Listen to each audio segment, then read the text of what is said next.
Bismillahirrahmanirrahim. Assalamualaikum warahmatullahi wabarakatuh. Alhamdulillah, pada hari ini kita bertemu kembali dalam materi atau mata pelajaran fikih dengan tema yaitu haid atau menstruasi. Mata pelajaran fikih kelas 4 Madrasah Ibtidaiyah. Di sini Ustadz akan menjelaskan tentang pengertian hadas besar dan pengertian haid. Di sini Ustadz akan sedikit bercerita,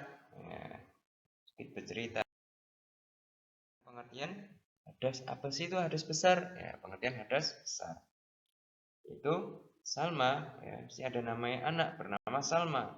Salma itu anak yang rajin dan cerdas, serta berbakti kepada kedua orang tuanya.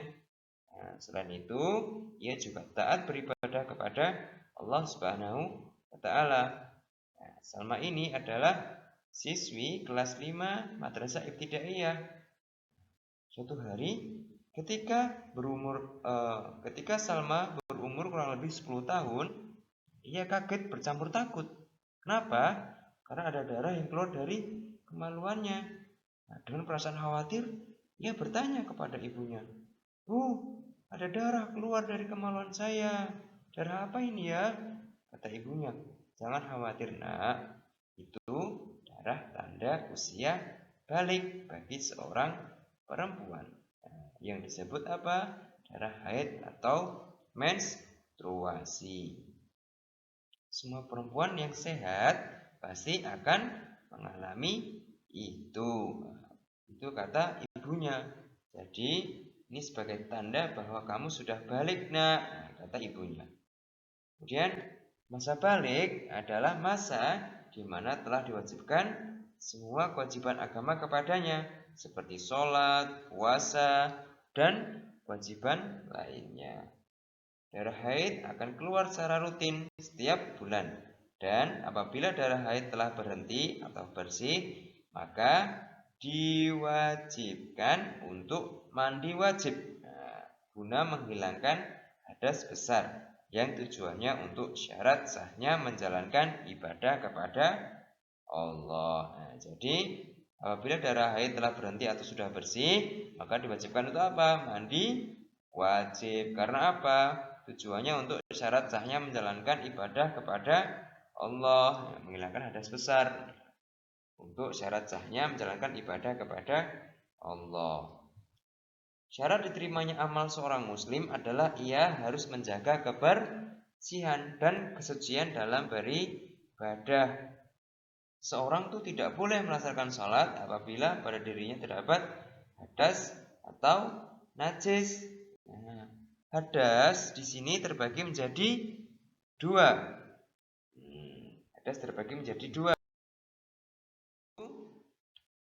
Yang pertama yaitu hadas kecil. Kemudian yang kedua adalah hadas besar.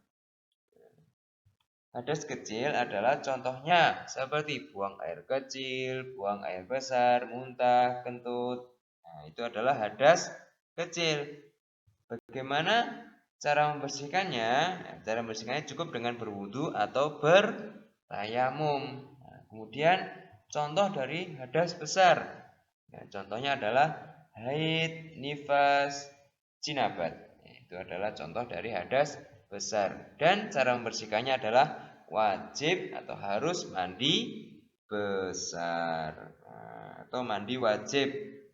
Itu dia. Jadi bila kita mengalami haid, nifas, jinabat, maka kita terkena hadas besar.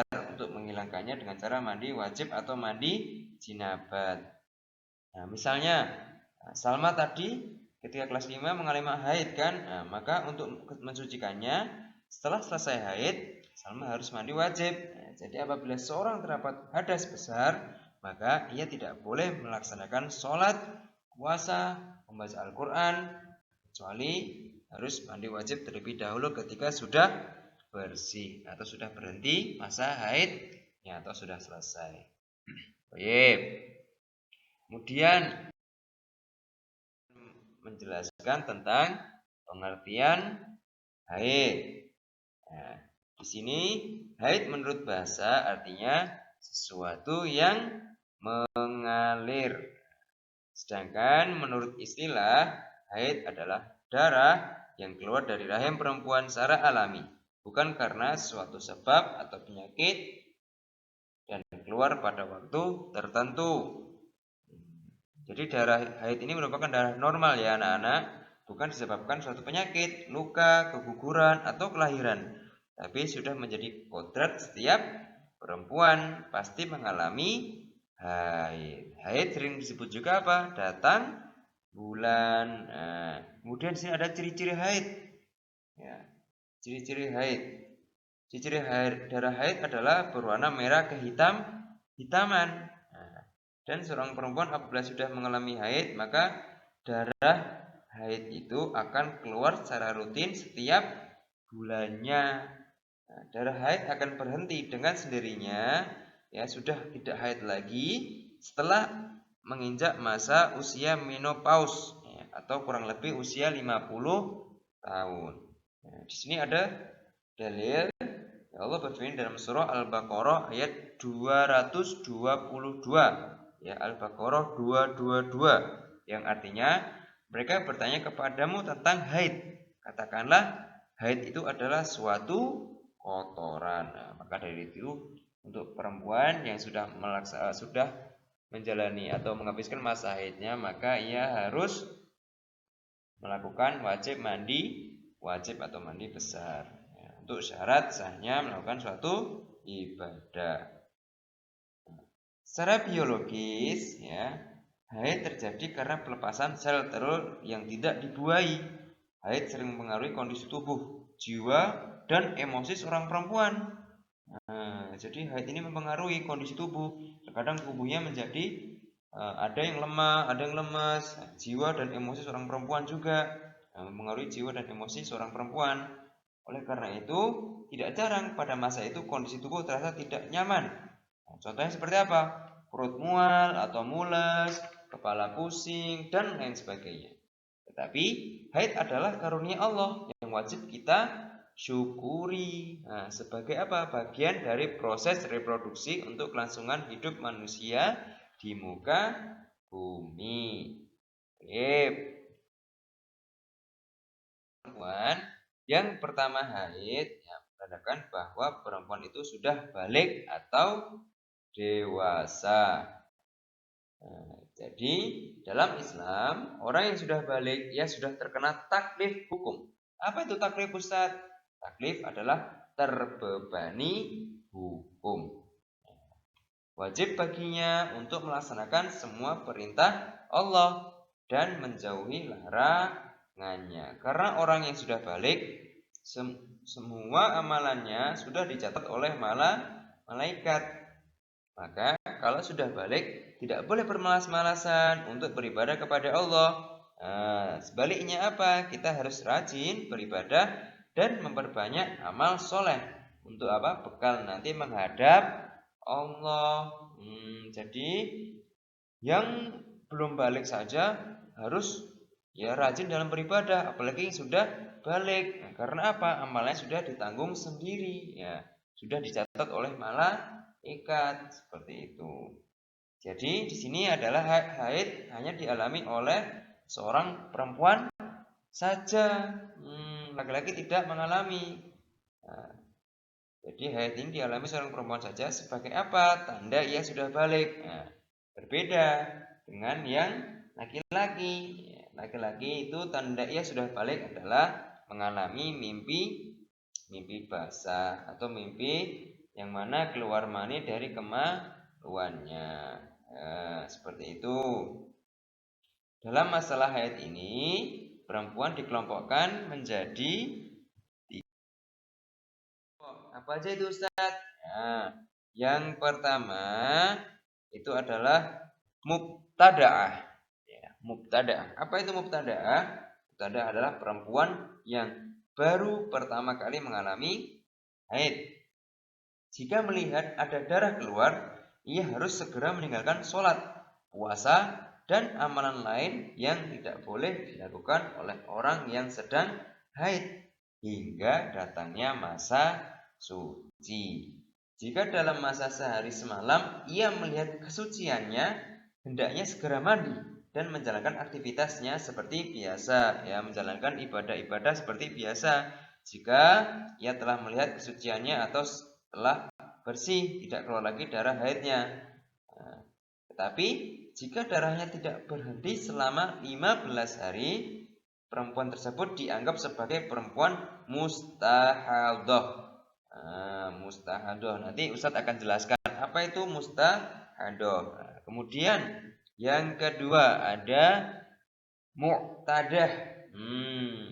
Mu'tadah adalah perempuan yang sudah terbiasa menjalani haid. Jika telah selesai menjalani masa haid, kemudian ia mendapati darah berwarna kekuning-kuningan atau berwarna keruh, hal tersebut tidak perlu dihiraukan. Kenapa? Karena artinya darah tersebut tidak dianggap sebagai darah haid. Kemudian yaitu kelompok yang terakhir yaitu kelompok mustahadah. Ya, mustahadah adalah perempuan yang darahnya keluar terus-menerus melebihi kebiasaan masa berlangsungnya haid. Nah, jika perempuan mustahadah adalah perempuan yang sudah terbiasa menjalani masa haid setiap bulannya dan ia pasti mengetahui kebiasaan tersebut. Hendaknya ia menjalani masa haidnya hingga selesai. Jika masa haidnya telah selesai, ia diharuskan mandi, mengerjakan sholat, puasa seperti biasanya, dan ibadah-ibadah lainnya. Namun ia harus berwudu tiap hendak mengerjakan sholat. Nah, seperti itu. Jadi seperti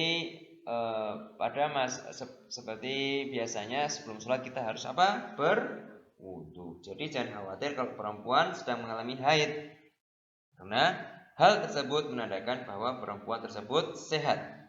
Setelah itu, haid juga merupakan bukti seorang perempuan telah memasuki usia balik, yaitu usia di mana dikenakan hukum syarok padanya.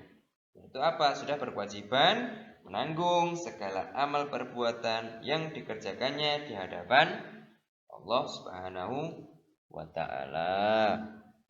Baik, mungkin cukup sekian yang dapat saya sampaikan. Nanti Ustadz akan lanjutkan di